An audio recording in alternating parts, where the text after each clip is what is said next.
ഭക്ഷണം കഴിക്കാനുള്ള ഏറ്റവും നല്ല സമയം. പ്രഭാത ഭക്ഷണം. ഏറ്റവും നല്ല സമയം രാവിലെ 7 മുതൽ 8 വരെ. രാവിലെ 10 മണിക്ക് ശേഷം പാടില്ല. ഓർമ്മിക്കുക, പ്രഭാത ഭക്ഷണം ദിവസത്തിലെ ഏറ്റവും പ്രധാനപ്പെട്ട ഭക്ഷണമാണ്. ദൈനംദിന ജോലികൾ ആരംഭിക്കുന്നതിനു മുമ്പ് നിങ്ങളുടെ തലച്ചോറിനും ശരീരത്തിനും പ്രവർത്തിക്കാൻ ആവശ്യമായ ഊർജം നൽകുന്നു. ഉച്ചഭക്ഷണം. മികച്ച സമയം ഉച്ചയ്ക്ക് 12 മുതൽ 2 വരെ. വൈകുന്നേരം 3 മണിക്ക് ശേഷം പാടില്ല.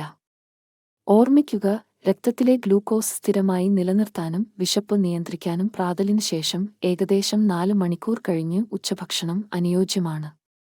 അത്താഴം. ഏറ്റവും നല്ല സമയം വൈകിട്ട് 6 മുതൽ 8 വരെ. രാത്രി 9 മണിക്ക് ശേഷം പാടില്ല. ഓർക്കുക, ഉറങ്ങാൻ പോകുന്നതിന് 2 മണിക്കൂർ മുമ്പെങ്കിലും അത്താഴം കഴിക്കുക. നല്ല ഉറക്കവും കലോറിയുടെ കാര്യക്ഷമമായ ഉപയോഗവും പ്രോത്സാഹിപ്പിക്കുക.